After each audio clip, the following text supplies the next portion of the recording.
Good morning, everyone. It's a big pleasure to welcome you here to Rubin College for our conference on academic leadership. It's a real privilege to be there with you and to see so many of you coming there, being representatives of different academic paths, different professional paths. So it makes me extremely happy that we have representatives of different areas of research, different disciplines, business representatives, knowledge transfer experts, and policymakers. And I think that it's also especially fitting that we meet here in Rubin College, that out of all of the Oxford colleges is the newest one, which was established just 2 years ago. And in its mission statement, it puts particular emphasis on the innovations. It's a college that is wants to create impact-oriented community and fosters the entrepreneurial thinking. So at first, I would like to tell you a little bit about the idea of our conference.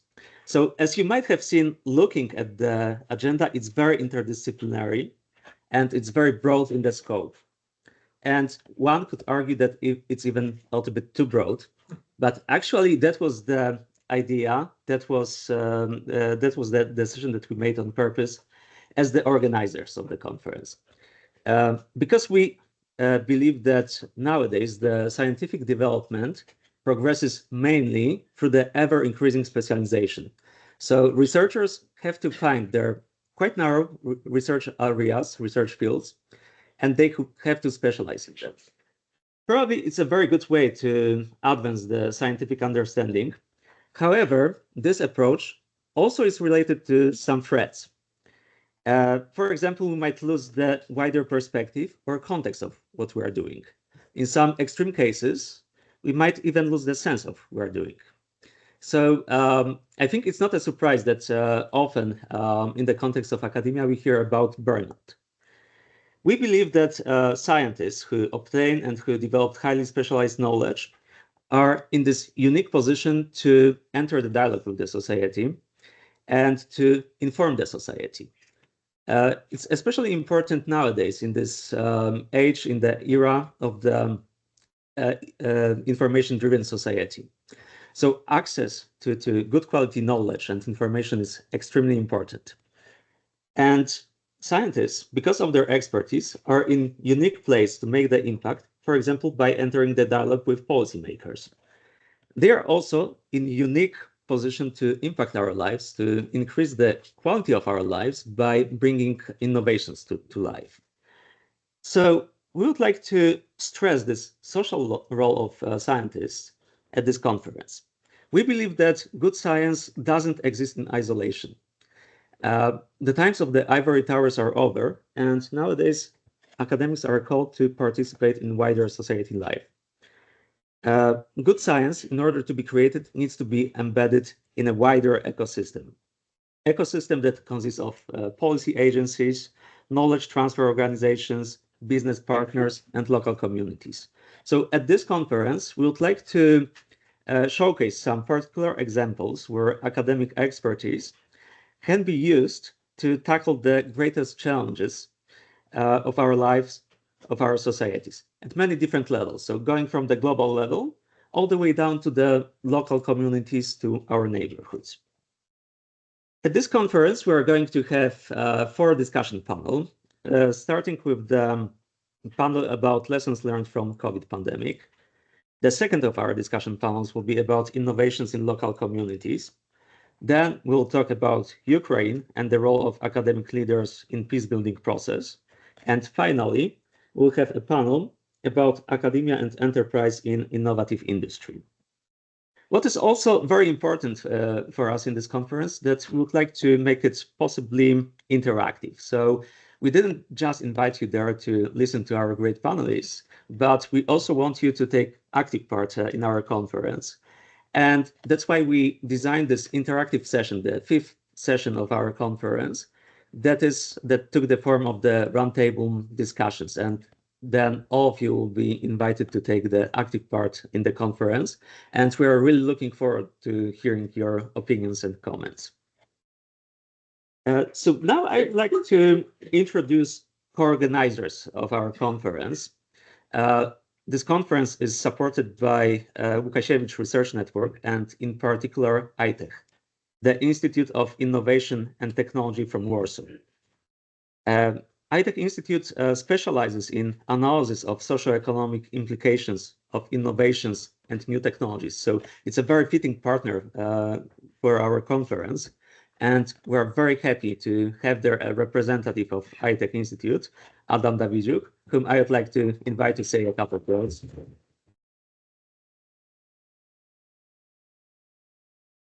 Hello, everybody. I will try to be brief and not prolong too much. My name is Adam Dawidziuk. I'm from Łukasiewicz Network, from ITECH Institute. And on the behalf of our director, Grzegorz Malinowski, who unfortunately won't be able to participate today, I want to thank you for your conference. Just briefly, Łukasiewicz, for those who don't know, Łukasiewicz Research Networks consists of 22 different research institutes in Poland, and we deal not only with the hard science, so engineering, health, green energy, digital, and so on, but also we have institutes like ITECH dealing with the societal part of the research. Today, I'm in the two roles. One is the representative of Łukasiewicz Network, and the second one is I'm also the coordinator of the Industrial Contact Points, which is a project in Poland trying to connect business and science, and try to connect them and to get as much financing from the EU project as possible. And that's why I also invite one of the directors from National Contact Point in Poland. So you can, she will be Maria Śmietanka. She will be one of the panelists later on, and you can talk with us later on this matchmaking sessions. Those matchmaking sessions, this fifth part of our conference was a little bit my idea, because we do this all the time in our industry contact points, because we try to matchmake people with each other, to talk with each other, not just to listen, not just ask questions, but just to gather few people around the table and talk about the main issues or main goals they have, and to share with each other and try to find solutions and try to find financing for them. So this is our goal, and I will try to do this in this conference. So I will be here all the time, especially on the matchmaking sessions. So once again, welcome you all, and I gave the voice for the Pavel once again. Thank you very much. Thank you, Adam. And now I would like to introduce the second of our co-organizers, Michał Łuczewski, who inspired this conference. Michał is a sociology professor at Warsaw University, and he's co-founder of Two Wings Institute. In his very broad research interests, among other fields, he's also interested in the sociology of academic experts. And for those of us who had opportunity to work with him, we also know that he brings theory into practice, being very inspirational character. So we're very, very happy to have you there with us, Michał. And I would like to invite you also to say a couple of opening words.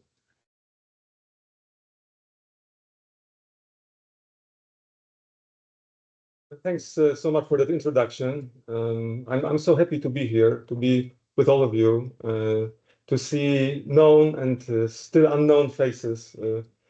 I thought that I will say a couple of words about academic leadership. This is my area of expertise. We have trained hundreds of academic leaders, professors, deans, rectors, presidents, also students, including students from Oxford. And we were in the search of what is academic leadership, because we have models of business leadership, of NGO leadership, military leadership. We recently trained Polish Naval Academy. So we have all those different types of leadership, but we don't have the model of academic leadership. So this is also what that conference is about. We'll see academic leadership here in practice. I see that academic leadership in your faces, in the face of Adam and Pavel, all of you. And we have discovered, and I will offer you two definitions of academic leadership. What is academic leadership? So one definition is a more scholar one. And this is a felt sense or embodied awareness of the crucial challenge, crucial polarity, wicked problem, and then the ability to creatively engage it for the common good. And as you look at our agenda, you will see that we enter into those polarities, into the challenges of our world. And this is the challenge of crisis and of pandemia. This is the crisis of COVID. Then this is the polarity between town and the ground. So how can we engage as academics, local communities? Then there's a problem of war, specifically war in Ukraine. And then there's the polarity between enterprise and academia as well. So we enter into those polarities, we feel those polarities, and we try to leverage them. We try to build common good. And the second definition, less scholar one, will be offered to you in the end. So thanks so much. You have to stay for that conference to see what the second definition. It's so great to see you. I'm really grateful to Adam and to Pavel for organizing that and inspiring that as well. Thanks so much again.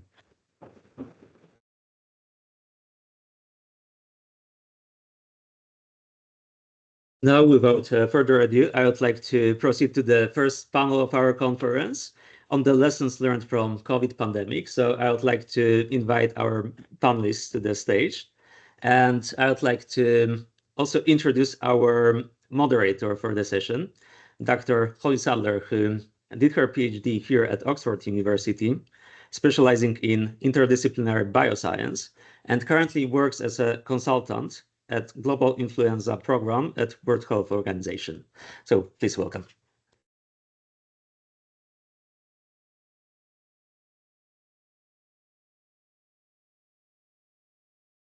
We have the panelists up as well, please. Otherwise, I'm going to be a bit lonely.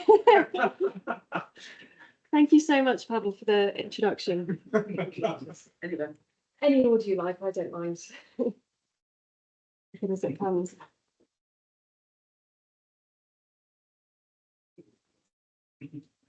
Firstly, thank you so much to all of the panelists for joining this panel. I'm really, really excited to have you all here and to have the opportunity to discuss some very interesting questions, I hope, with all of you. So we have four wonderful panelists here today, and the format of this panel is we're each going to give you all an opportunity to tell us a bit about your work and particularly how you've engaged with the COVID-19 challenge as leaders. So we'll give you about 5 minutes to talk about your experiences, and then we'll discuss some high-level questions together as a group. And particularly if you have questions for each other, I'd be very interested to hear your thoughts on each other's experiences as well. So we'll start with Dr. Andrzej Ryś, who's a EU fellow at St. Antony's College and is the principal scientific advisor at the European Commission. So over to you. What was your experience like working with the EU Commission, particularly during the COVID-19 pandemic experience? That must have been a very interesting time to see how things work. Or maybe you don't work within the EU.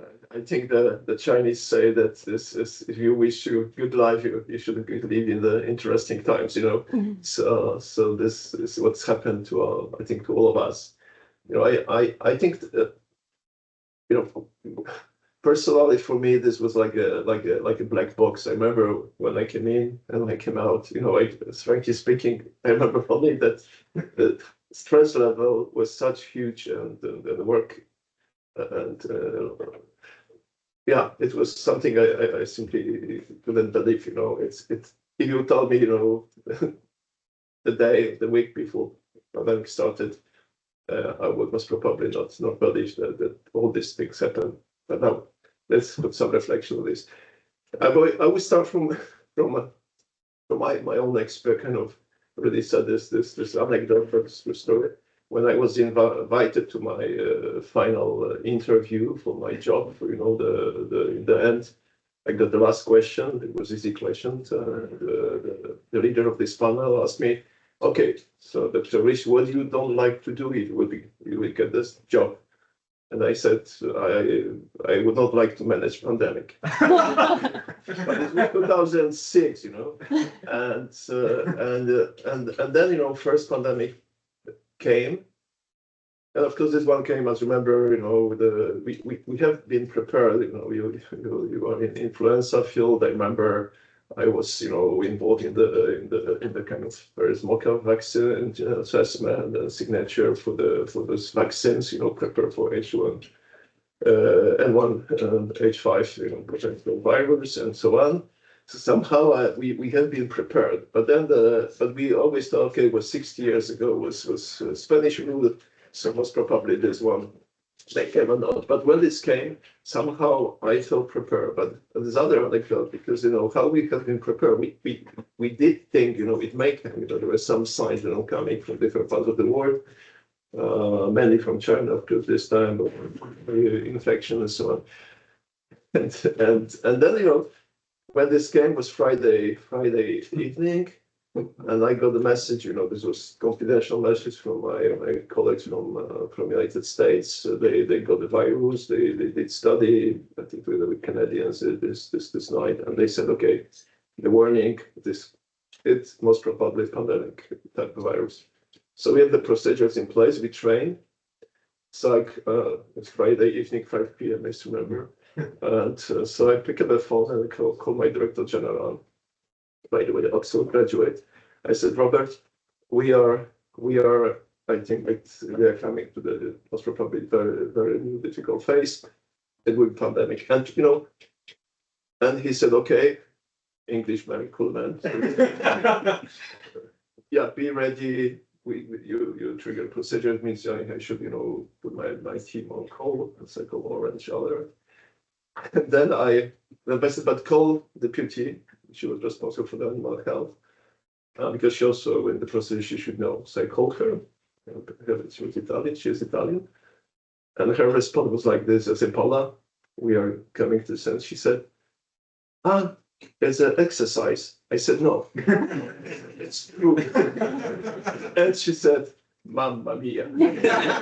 So, so pandemic may start, different ways. This one started this way, but the second one, which I don't think, I swear, because I said that it's colleagues published, a few people, around the globe involved in the first pandemic. We came together in Brussels after pandemic, and we did some kind of reflection, and we decided to publish the small article in Scholarly Public Ledger, kind of warning the whole globe it may happen again. Mm. But frankly speaking, when we are discussing this, I swear, because some researchers asked me, when assessing COVID, did you know it will come? But I swear we didn't. I swear it was no. I think maybe there was no willingness. You also see how this post-pandemic era is vanishing very quickly. We are starting, as humans, just push back this memory. And this was, in this paper we said, okay, we miss the global governance. We have the problem with the communication to the public. We need to bring together scientists, around the globe to work together. Of course, the problem with virus sharing. It was still, famous, story with the Indonesian government, which was, kind of holding, the position that the virus should be shared in negotiation of the current pandemic treaty. Must probably echo this time. But when the pandemic hit,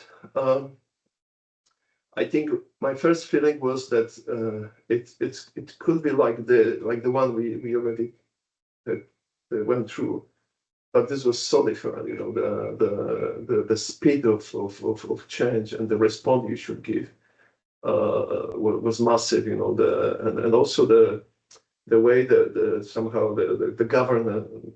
The whole governments in the world has to start to work and react, and in Europe we have the EU is I still believe is great kind of concept, and this can work together, but of course we never have been pushing such a mechanism when we had to respond like one one body to this virus, to this small species, and especially in the beginning, I think many politicians they said, what the hell is it? Why there were no rockets, no nuclear attack, but you have to bring government, science, and regulators and so on together. And to finish, because of course I can go on for long, but on this question of leadership, because I think that this is because you said about leadership, but there's also something I strongly believe it's such important. This is very interesting to and I still believe we still miss the study around this. How this happened. I don't know if you did some calculation on the scientific website how many papers we published during pandemics. Do you know this? This is half almost 500,000 reviewed papers. We're not speaking about the number of reports I have seen myself never published. So everybody was working, but the leadership was critical. And what's happened also, I think, because we have this leadership in the governance, governments, we have the leadership in the science, we have leadership also in industry. I'm not going to give you all the details, but I have seen the moments when there was no hope. If somebody said everything was prepared, I can tell you, we were not prepared. There was no vaccine on the shelf. People can take it. So science was somehow pushed also to the corner of almost to the black hole. With the no hope. I remember my first phone call, and I finished to my colleague who later became the leader in the communication. He's a sociologist, but the young Polish researcher. And I called him and I asked him, what about coronavirus vaccine? I still remember he did study coronavirus because he did discover the virus, I think coronavirus in cats, So he's a lot of cats, and he's also he did discover this virus. And he said, of course he was already studying, the options and what could happen. And he said, we did try. It was no success story in the coronavirus vaccine. I said, oh shit, it's if we are there, that is even in experiments, we didn't have any. And I remember the H1N1 pandemics. I had this weapon in my fridge somehow. Okay, it should be modified and prepared, produced. So we needed this leadership, and I think I still call for the more reflection on this, on leadership, but also combination of this leadership. Because when you remember some leaders, some presidents, prime ministers, they found a way how to work with the scientific leadership. They leave the space to science. Others they manipulated with science. There were also others. They kept scientists as a kind of backup for their kind of ways of communicating, often not very clear. If I put it very softly, it could be very strong, messy communication. So I think we also may study this. So I finished this because I think it's a great lesson, but we should continue to explore, and we should remind ourselves, but also to the people. We communicate this. Most probably it may happen again, and most probably we have to be prepared better. Maybe not in my lifetime, hopefully not again. This is my exam, but I leave the floor to colleagues. So do you think we're better prepared as a consequence of this experience? Do you think we've learned those lessons for the next pandemic? I hate to break it to you, there will be another one. When you see because you are now working with WHO closer, and you see how difficult it is to get to the final deal on this treaty. And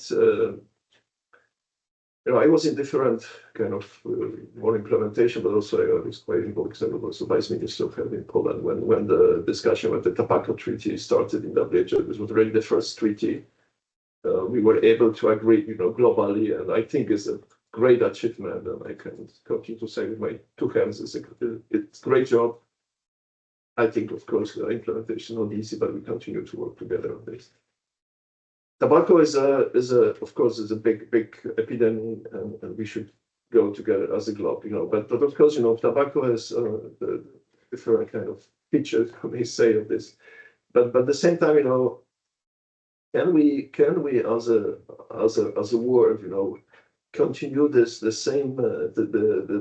same spirit of preparedness? This is my problem, because in the science, for example, COVID showed that everything was open. The Chinese published the DNA of this virus the model of the virus very quick. We all journals, opened the free publications, or websites have been open, no charges. So somehow, we and I was thinking, okay, are we ready to do this tomorrow if the next bug will be on our borders?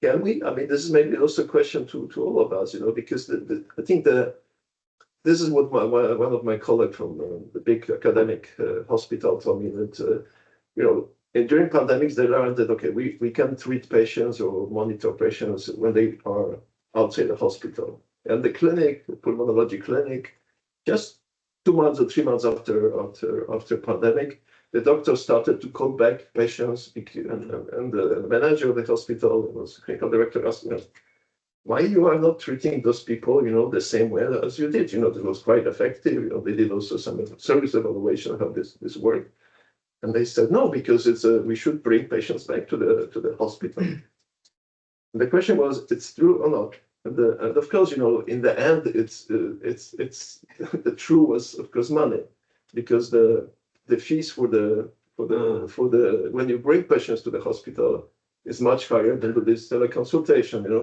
And during pandemic, the people learn how to do oxygen, how to measure the oxygen level, how to use different, devices. They simply couldn't use it because of the hospitals being closed. The knowledge of patients and families, rapidly grew because of this critical status situation. But after pandemic, somehow the instinct is, we go to normal, but normal was, before pandemic. So even in this small case, but you can see many cases like this. We have tendency just to forget. Do we work together as a scientist better? Do we teach better? I was paralyzed. Saturday I did my first teaching. Again, I will not say where, but it was online. And I swear, I'm not going to take any more, this type of course, to be sitting on the screen as a teacher. I think I'm maybe not terribly good, maybe not terribly bad, average. And and the students, they don't speak, they don't interact, they just want you give them your speech. So I said, come on, it's why I should use my time, to sit on this screen, watching on this camera. Be bored, and I did try. I asked questions. I asked the question. I did everything I learned to interact with public, and I can tell you, I do this. Here I can do. I can see you guys. You are bored. You are happy, or you hate me. But it's a. But this is what, and how we also learn, these new things, how the students, in this virtual setting can be mobilized to think, to be interactive, or how we as a teachers should be better prepared to get into interaction, where the technology, which can help us, how we share this expertise. So I think all these things I can take, from governance to science to other parts of our life. How we will build it, is a big question. So are we prepared?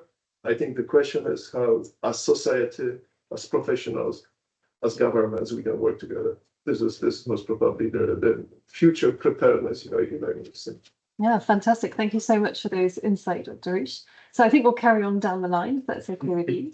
So next up, we have Hao Zha, who is the Team China lead for the Oxford Government Response Tracker at the Blavatnik School of Government here at Oxford University.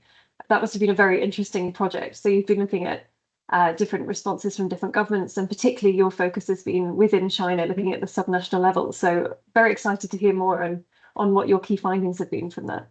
Yeah, thank you, Holly, for this introduction, and thank you for having me. Very glad to join you to share my experience, and also, firstly, a brief introduction about our tracker project. So our project recruited thousands of data volunteers during the pandemic to track the daily responses of all the national and subnational governments' responses toward the pandemic, of course, public health, containment, vaccination, and as well as some economic measures. So finally, we accumulate. So it's a four-year project, and finally, we accumulated millions of data. But I suppose you cannot imagine this huge project also originated from such a very similar panel and classroom discussion like this. It's early 2020, just half miles away in the Blavatnik School of Government. So it's also a mass students teaching session like this. So students and faculty sit together to see, okay, the pandemic hits, what we can do for to make more difference to inform the policymakers as well as a society. So finally, we find, okay, as students, we can contribute our time to voluntarily track the government responses. So yeah, that's it, profile of our project and how it's started. And for my personal experience, I mainly lead the Team China. So we have around 100 data volunteers to do similar work in China.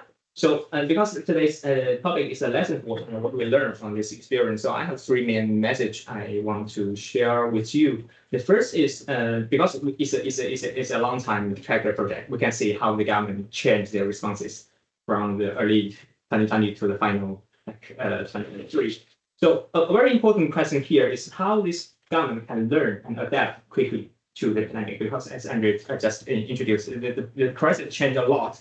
It's not only the virus type, like from the initial one to the Delta as the final Omicron. So how this government can adapt quickly to the pandemic. So according to our data analysis, we find that the fundamental digital capability construction, as well as the coordination capability of the local government, is very important during the pandemic, because only with this fundamental capability construction as well as preparedness work, then this government can learn quickly from their past experience with the previous pandemic towards the next new one, because we don't know what's a specific type of the next one, but we can use our experience from the past. But how we can use this expertise better, it depends on like how we can coordinate between different sectors, between different bureaus and departments. So that's a very important lessons we learn from the Chinese local government response towards pandemic. The second one is we also care a lot about like how these policies can better mobilize or stimulate the citizens' better cooperation with the government. Like we can voluntarily have facial covering and to avoid traveling around the different areas when the pandemic hits. So we specifically focus how the voluntary-based policies as well as the restrictive policies can combine better together to mobilize the citizens. And finally, we find during the Chinese Spring Festival season, because that's maybe the most huge annual travel around the world, because there will be billions of people travel around the China during this season. And we find that if the local government provides some small subsidy or government appeal to these migrant workers, it will help a lot to help to stimulate them to avoid the unnecessary travel during that time. So if we provide some small subsidy to them, they will be insensitive to some quarantine policies from the home cities. So which means sometimes we can use quite low cost policies to avoid using some quite stringent and restrictive policies. So that's the second lesson we learned from our project and study. And third one is a ongoing study. So another question is, what's the long-term effect of COVID towards the human behavior as well as their opinion? So we are currently specifically focused how their attitude and political opinions change before and after the pandemic. So we synthesized around 20 different global surveys So from Eurobarometer to the South America to Africa. So we synthesize this survey data with our policy data together. And we find that, okay, we specifically analyze the interpersonal trust as well as their trust in government, because the policies is quite related to the policymakers. And we find that there is not a huge difference about the trust in government before and after the pandemic. But it's interestingly, we find that there's a huge spike of the interpersonal trust after the pandemic. Because one possible explanation is maybe at the very beginning period of the pandemic, we find, okay, the government failed, they cannot make quickly responsive to the pandemic. So there is a small minor decrease of their trust in government, but we find a huge increase of interpersonal trust. So which means sometimes as a society sectors, as a citizen sectors, we can collaborate better. And during the time of crisis, we can trust each other more.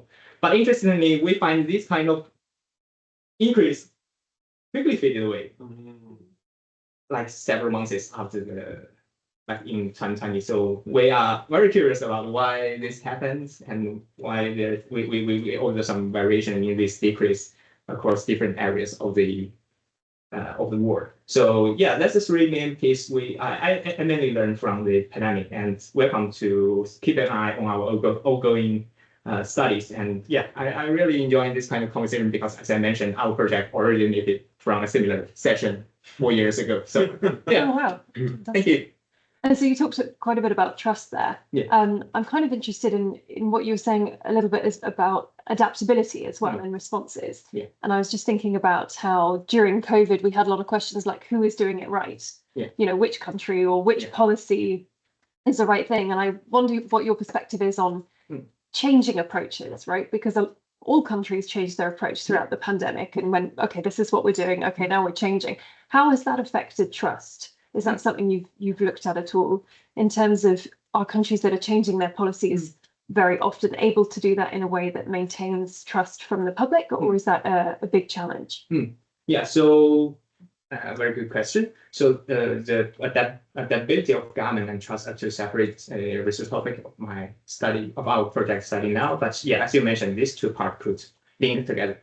Like first, how the adaptability of government could influence the trust.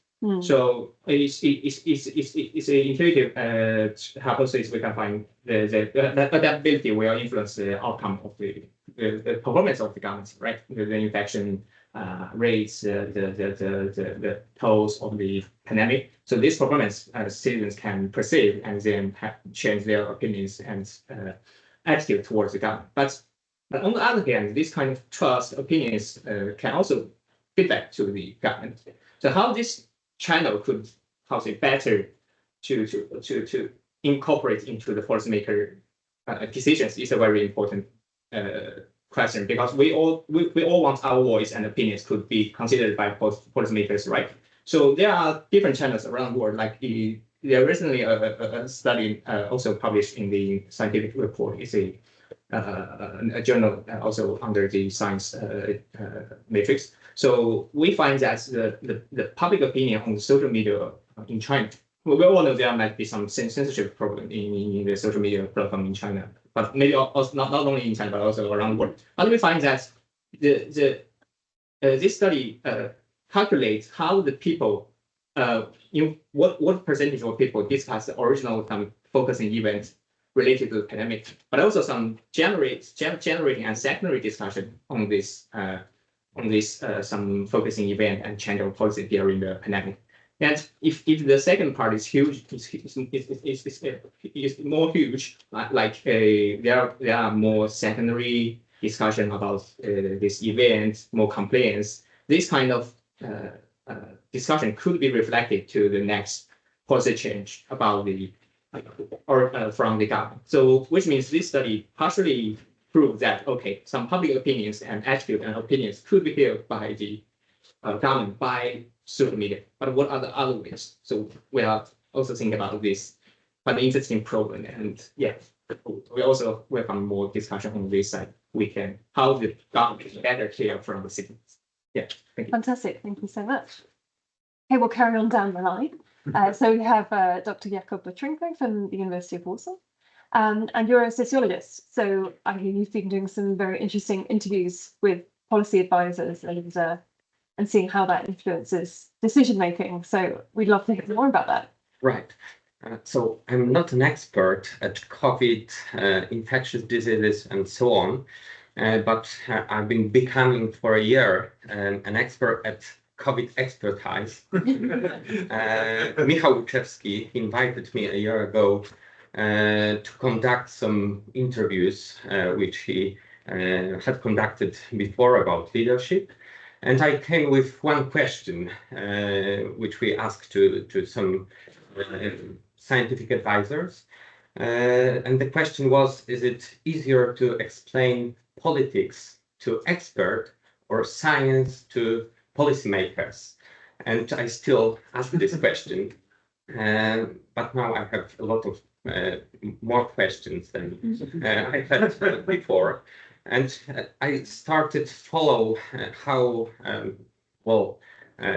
the advisory infrastructure in Poland was constructed, who advised to the Polish government, to the Polish Prime Minister, to the Ministry of Health. With my students, we started making profiles, let's say, on the basis of media interventions of these experts, and then we started invited and doing interviews. So we focus mostly on tensions, on situations when they felt uncomfortable, about relation between policymakers and science advisors. And then we ask the question, who did the policy, COVID policy in Poland? And well, it is interesting because for obvious reasons, most of these scientific advisors, they are doctors, they are epidemiologists. Then what is natural, of course, because we have a medical, biological problem, and we have to respond to this problem. But of course, everyone very quickly understood that it's not only the medical problem, because the consequences are really far-reaching. Psychological consequences, economical, for law, and everything, the whole our life. And the problem is how to manage this problem, because of course we can focus only on this biological medical problem, which has consequences for other spheres of our life. But we can approach this problem as a very complex social problem, and actually it is a sociological, social problem, and with some medical aspects, let's say. So it seemed very interesting to me how these doctors, healthcare experts, they started doing policy, which is out of their expertise. What I mean? So these people, they have some social representation, who they were as experts, who are politics and what is politics and how it works, what is and how is the Polish society, and for instance they try to respond why the Poles didn't want to follow restrictions, or why didn't want to be vaccinated. And they formulated some responses based on their common sense, on their common expertise, but not specialist expertise. Yeah, so this is well the question with which we which we asked. So we asked them, so you're a doctor, you have experience from the hospital world, you talk to the people, and tell me why the Poles didn't want to be vaccinated.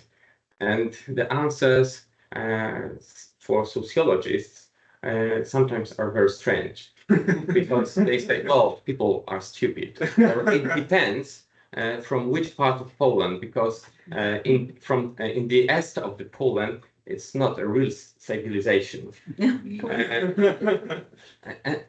and so on. Or all interviews and all interviewees are very interesting people, charismatic. They are leaders. They are managers of big institutions, public institutions, of hospitals. Many of them, they have experience from hospital wards. They are professionals, which means that they follow medical ethical code. They have some historical experience, for instance, from the Solidarity social movement, so they feel they could speak freely every time when they want to do that. And well, of course, they ask what are their responsibility. And of course, they well understand that science and politics are different things. There are different rules. On the one hand, they want to reach the truth, and on the other hand, there is policymakers which have to agree different, very nasty interests. And they probably, or verbally at least, they would like to stay only on the side of science. But what happens when policymakers, they didn't follow their advices? So they, at that time, they start to want to influence the policymakers. They want to be co-opted. Well, they don't say it verbally, but they want, but indeed they want to be co-opted to political body and to influence the politics. But the question is, if we really want to construct this political body, who is an expert? Who should be invited to such formal or informal body? Are they only doctors, perhaps sociologists, perhaps psychologists? And how to manage so different perspectives? How to synthesize these different approaches?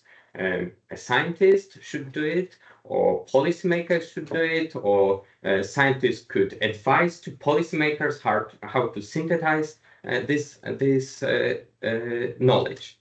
There's a question of timing.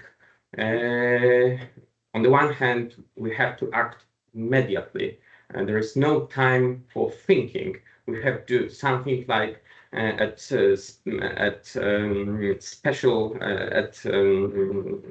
work unit at hospitals, intensive care unit at hospitals. But on the other hand, because the problem is so complex, we need to think strategically. So how to do something now, and at the same time thinking strategically about the complex problems. So this is, shortly speaking, this is the field of my interest and my team of my students. Fantastic. And did you find that there were any particular types of expertise that were missing? Well, I always ask doctors if there was some expertise missing, and they say no. This is a special team of the best Polish and international experts who advise to the Polish government.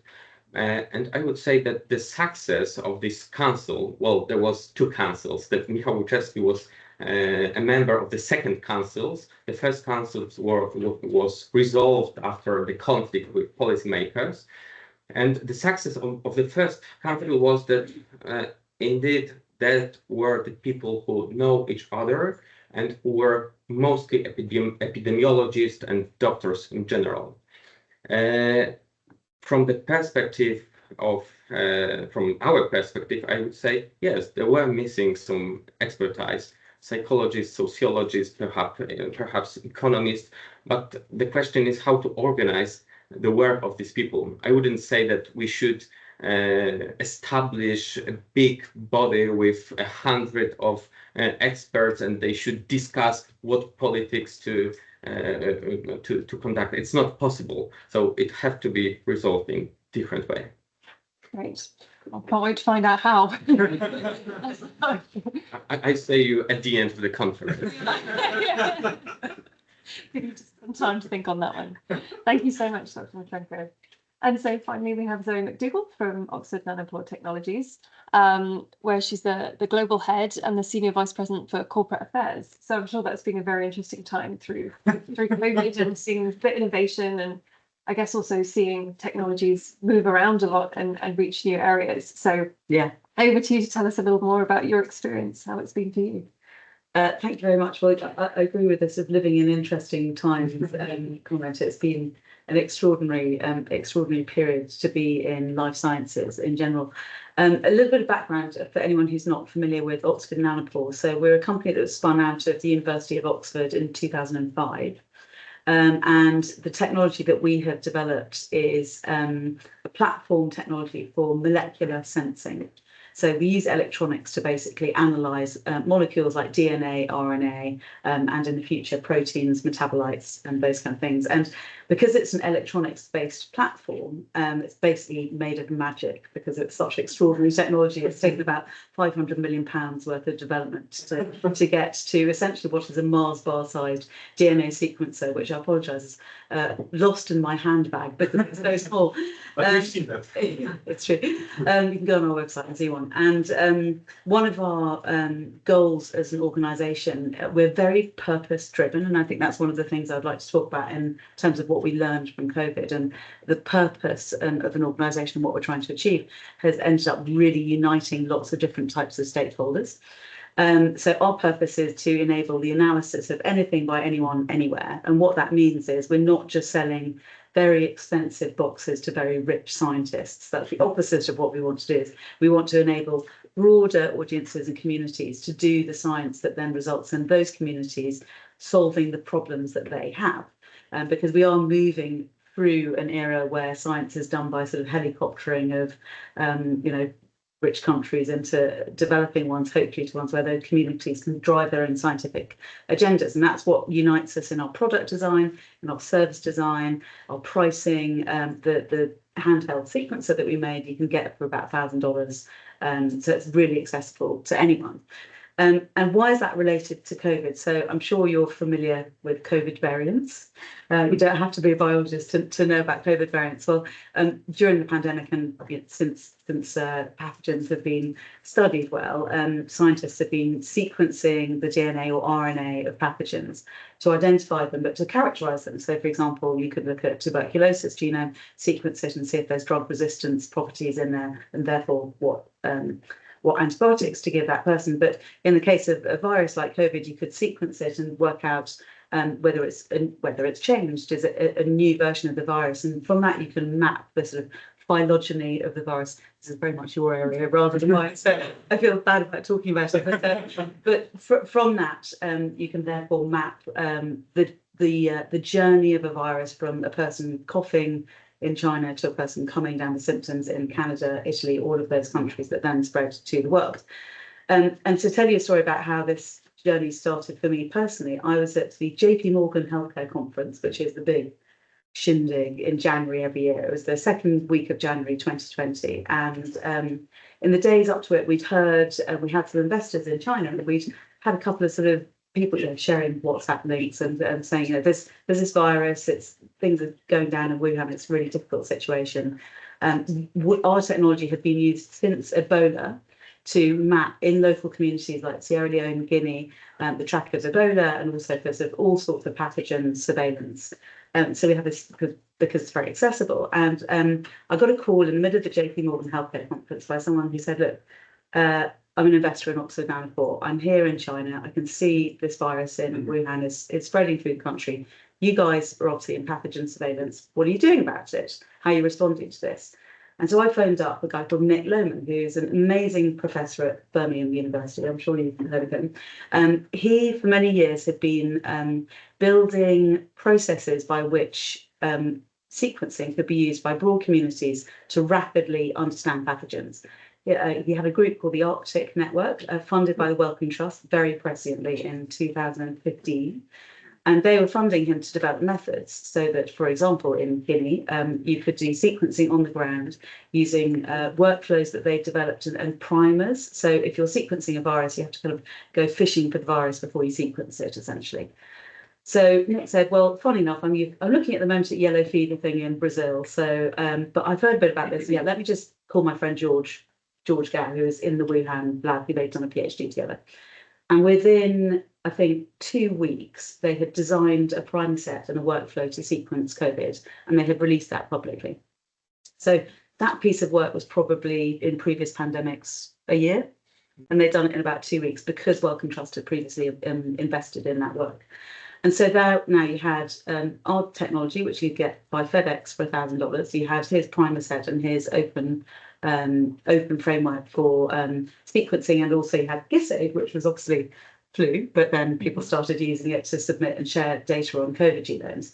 And in an incredible period of time, you had people, anyone, anywhere, was able to sequence the virus. You needed a lab, but you didn't need a very sophisticated lab, actually. And some people weren't even using a lab to do this kind of work. And people were sharing, and they were really sharing data very rapidly. Within 3 weeks, we had shipped 200 of our sequencers to China, and they went out into the China CDC, which was basically doing a sort of amazing piece of structural rapid response and sharing data in that respect. So we went then through the journey of being what was back then relatively small team. Probably there's four of us who are working round the clock on this. To supporting a global community of people who are doing open data sharing that was then enabling people to make very rapid decisions. So, for example, in the Netherlands, I think the Netherlands held the record, and you'll correct me, for the fastest lockdown after realising they had community transmitted COVID. And that was because they were able to go from sample to sequence within about 8 hours, and therefore make that policy decision very, very quickly in a very localised manner. So looking back to sort of the titles, the Innovate, Inform, Impact, that story really, over the following months, meant a few things. Us as a company, the relationships between industry, government and science has always been an interesting one. And there have been barriers. There have been cultural barriers and actually perception barriers sometimes, and it's different. You know, in the US, it's a much closer barrier, but sometimes in Europe, there is more of a sort of distrust between science and industry, and people perhaps distrust the motivations of industry in developing technologies. But actually what we found was this extraordinary period of us working with science, with government, with communities. We needed to develop the technology that they needed to use, and we were completely united on the purpose for which we were doing that. And so it was a period probably of the most rapid innovation in respect to a single application that we've ever had at our company and collectively. And so within a few weeks and months, there were 85 countries using our technology to contribute to this data sharing and therefore the public health response. And then we were also developing a diagnostic, which isn't something that I'll go into here because it's a longer story. But I think the lessons that we learned there were the power of purpose.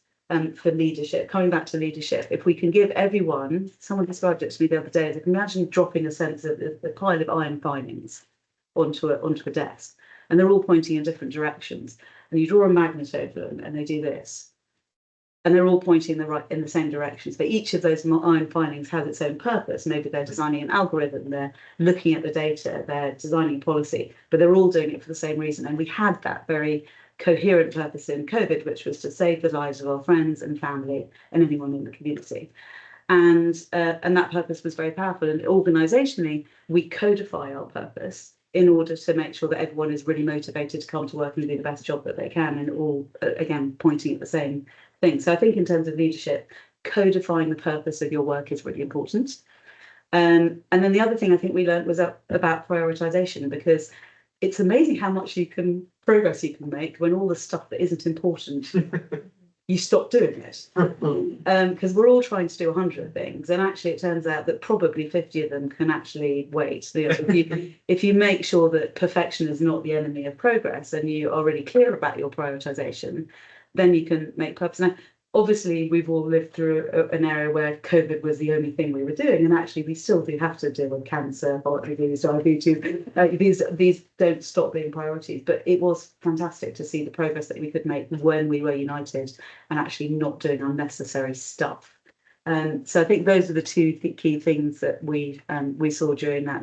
And the wonderful thing is, I do think the blitz spirit that you spoke about, that's the trust between people united around a common purpose, was true. But I think the relationships, certainly from our perspective, between science and industry, I think that warmth and that collaboration has persisted, and we would like to see it persist for a long time afterwards, because then we innovate better together. Yeah, that's great. And do you think it takes an emergency to get everyone lined up? Do you think we have? I'm thinking about other challenges we have, like, for example, the climate emergency, which we call it an emergency, but the attitude towards it is not one of all hands on deck. We need to treat this now. Do you think we need that sense of urgency to get people to collaborate? That's a great question. I suspect it's better answered by a psychologist who can define how we perceive urgency. As urgency, you know, when your friends and families dying in hospitals around you is a very clear thing, whereas climate can still feel abstract. And I'm very much going off my area of topic, but perhaps the question is, how do we make people feel something is urgent when it doesn't feel like it's urgent, but it really is? But yes, and you know, but purpose, that's a long term versus the short term. And if you see people, you know, organisationally, I'm sure we've all got people in our team who are sort of dopamine people versus serotonin people. So the dopamine people, like, want to do something by Friday, they get excited by ticking things off the list, they're doers. Whereas the serotonin people are like, I'm motivated by my 1 year plan, and I want to structure around it.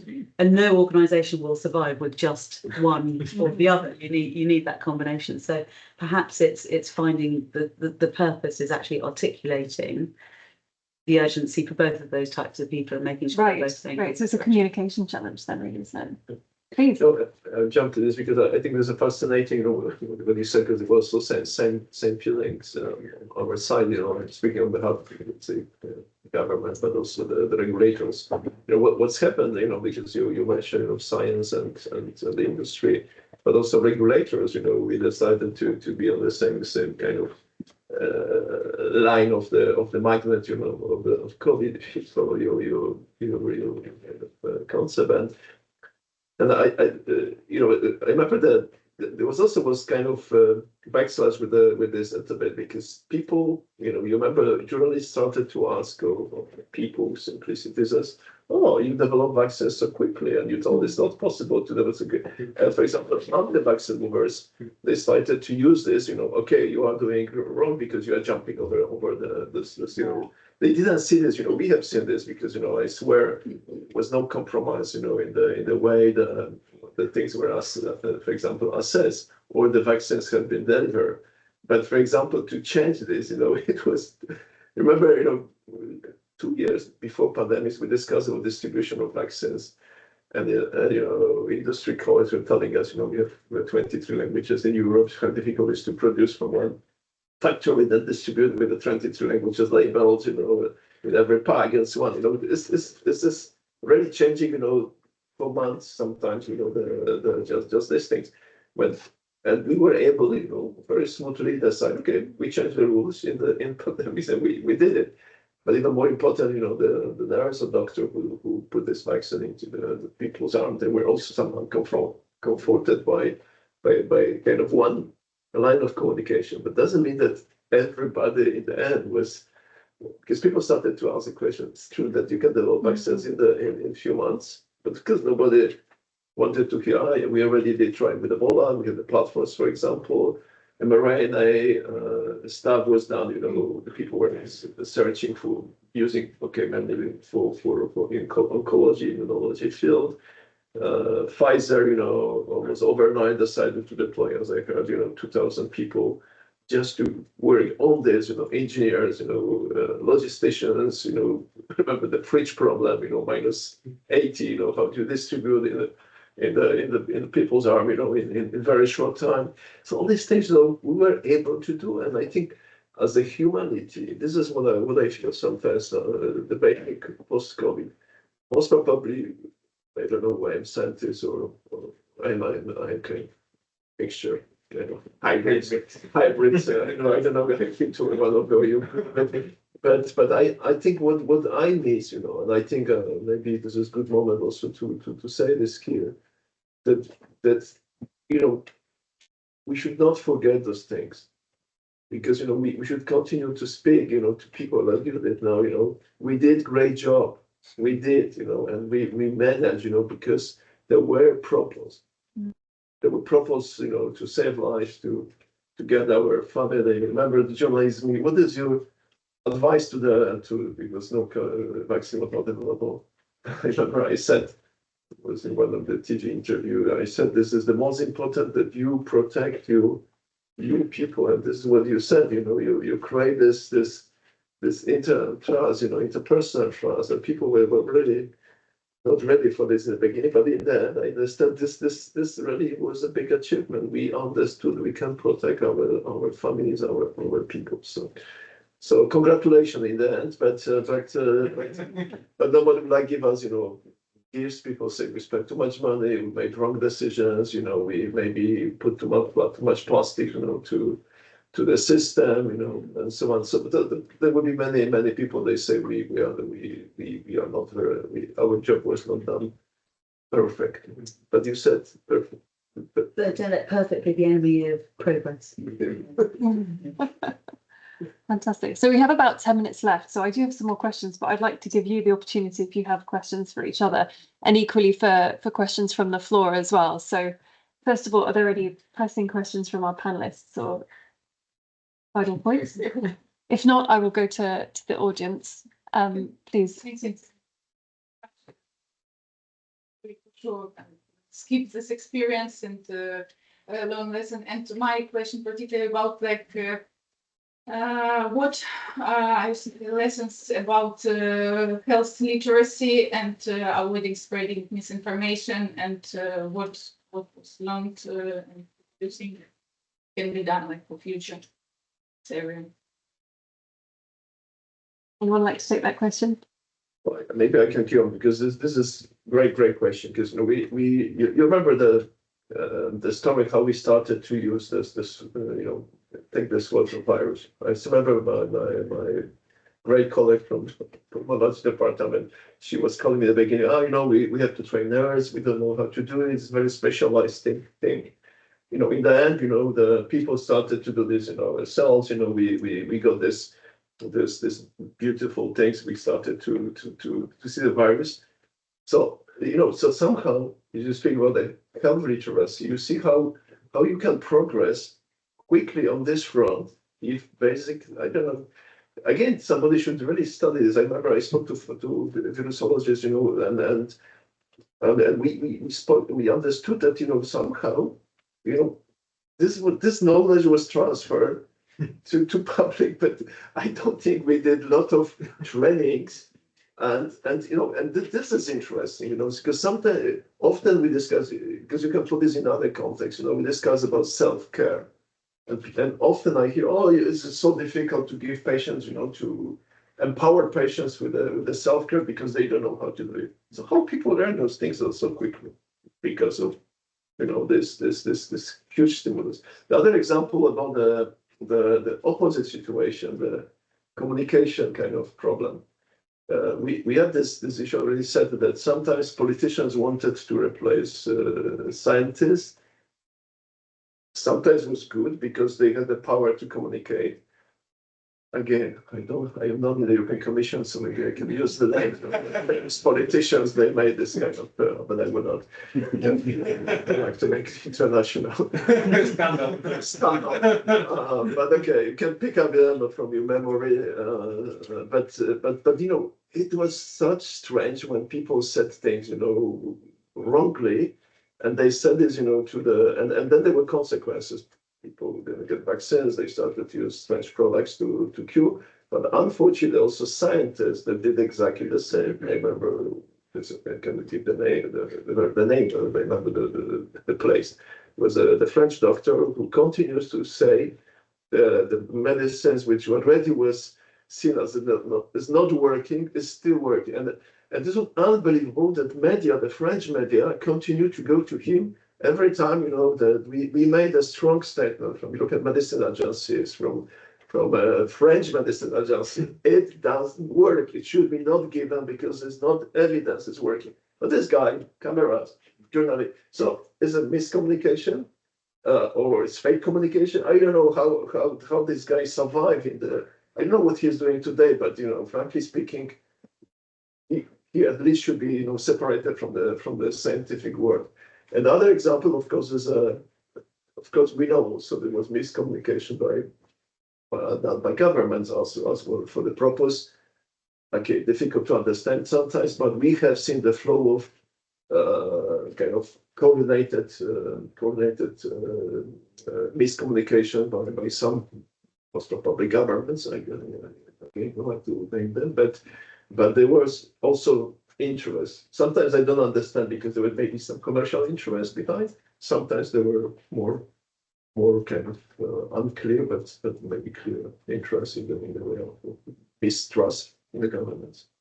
It definitely represented, and partially I think through social media, in particular Twitter, an opportunity to provide, and always looking at the positives, the number of people who, people like sort of Andy Rambo, I'm sure you know him, and a lot of the people who are in epidemiology, to start sharing, becoming direct to public communicators, because they had this incredible piece of information and insight to provide directly to people in the world who wanted to know it. And the rise of sort of epidemiologists who are communicating directly to communities rather than being filtered through 5 levels of sort of government, journalists, etc., was really amazing to see. And one of the things that we did when we started supporting this effort was we created just a web page where we just started posting tweets of customers of our technology sharing their data. And a lot was happening on Twitter at that point. You were getting people learning about a breakout in their own country from Twitter rather than through Geseda. And that was great because it was another channel of direct, very rapid communication.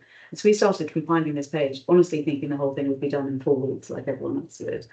And then 6 months later, this page was getting thousands and thousands and thousands of hits because it's basically a chronicle of how Twitter was used to share information through and around the genomic epidemiology of the outbreak. And that was an amazing piece of science. The fact that people in the general public can talk about virus variants is an astonishing piece of advance in health education. It may be narrow, but it's still astonishing.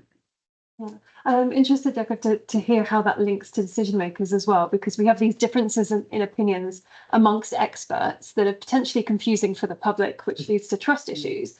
But for decision makers as well, they must have experts who are giving them different pieces of advice. How does that work? Two main policies which were applied. On the one hand, we can control messages, and of course it's almost not possible in democratic country and with social media. And the second policy is to educate, to tell people the truth, but it didn't work neither. So the question is how to build the trust and how to build the trust to doctors, to the health system. For instance, in Poland, the problem was that it wasn't possible to control centrally the whole health system, because indeed the doctors are little enterprises and there is no one healthcare system. So frankly speaking, I don't believe that we can control. I don't believe we can educate everyone. Of course, we have to do both. But on the other hand, I strongly believe we have to answer the experience of people and their doubts, because they have serious doubts. Perhaps they are not rational in a scientific way, but we should ask people why you don't want to vaccinate. Perhaps your doctor should call you, like in the UK that was the case, and ask you to come and to discuss about something. Because, well, the trust you can build it is very difficult to build the trust between institution and people. It takes time, hundreds of years, but it's quite easy to build a trust between people, where when you have a personal relation, like with your doctor.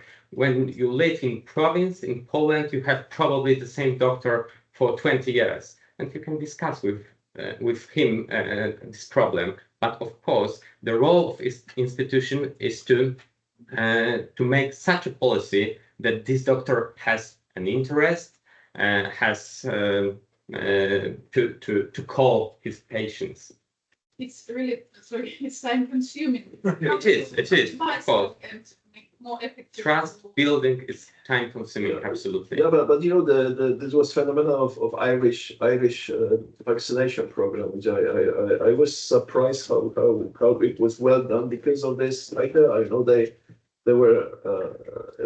started a little bit late, but because of the kind of motivation and interest of the GPs communities, they really went, you know, on top of the scale in a very short time. And in other countries, they have these big vaccination stations with a kind of different approach and so on. And so I think, again, one more lesson learned, you know, who is really the best communicator to the individual patient? So we have the same problem with the anti-vaccine movers. We see that if we don't kind of convince pediatricians to be more active in the communication to parents, and take responsibility, because it's also not only professional duty, but also responsibility. Yes, one more question? Or is there any pressing questions from the audience? Because we need to wrap up. Ooh, who's got the quickest, easiest? Well, I think that. Yeah. So my question is actually very fascinating. It's about what COVID taught us about how to introduce and get acceptance of new technology. Because one of the things which the public came to realize is that one of the reasons, or believe one of the reasons why the vaccine was developed so quickly was this word called mRNA, which the scientists were familiar with, but was difficult. They felt that was something new. And in fact, when it came to choosing which vaccine people used, that I think was one of the factors that some people will think, well, this is new. So what did COVID teach us in terms of how we get that in, get it scale up and build that trust, and how we can do that for not just COVID, but in many, many other areas as well? Maybe a question for you. Maybe this is definitely not a short answer. There is so much to say on the subject. I think also we've just been touching on that in the previous. You know, risk benefit. People.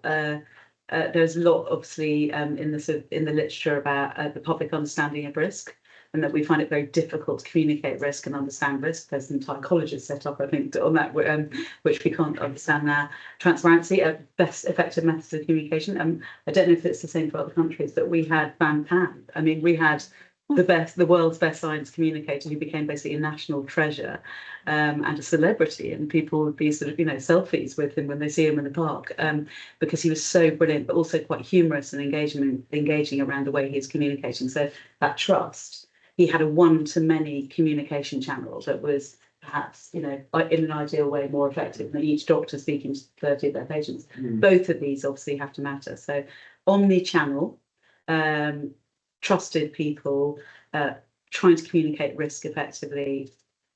Another 3 hours to be spent on it. I'm sure he's got more to say.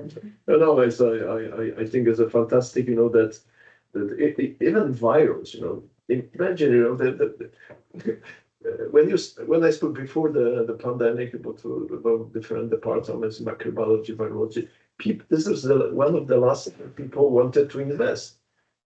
You know, this was not the main area of interest: cardiology, cancer research, and these people, and they also have been seen at hospital rather also in the end of the chain. So I think this also somehow brought this people to the light. This is also interesting. Are there many hours to think? Can they remain, you know, in this line, in this light, and can continue to help with the future? But it's also true that side effects of pandemics, the positive sense, is mRNA vaccines. and then more hopes, whether we'll get better products in the future, but also in the oncology field, because as HIV AIDS infection opened door to the immunology, so now we got this new era of new science. And personalised cancer vaccines are undoubtedly 5 years sooner because of COVID, probably. I don't know. I'm making up 5 years. This is Closer. in melanoma, I think we see some first products still becoming. Thank you so much for being as succinct as possible with that question. Thank you so much for the questions from the floor. I'm sorry that you haven't all had the opportunity to ask them, but maybe in the coffee break, that would be a good opportunity to keep the conversation going, because I think we could probably do another hour with our experts here. Thank you so much to the panel.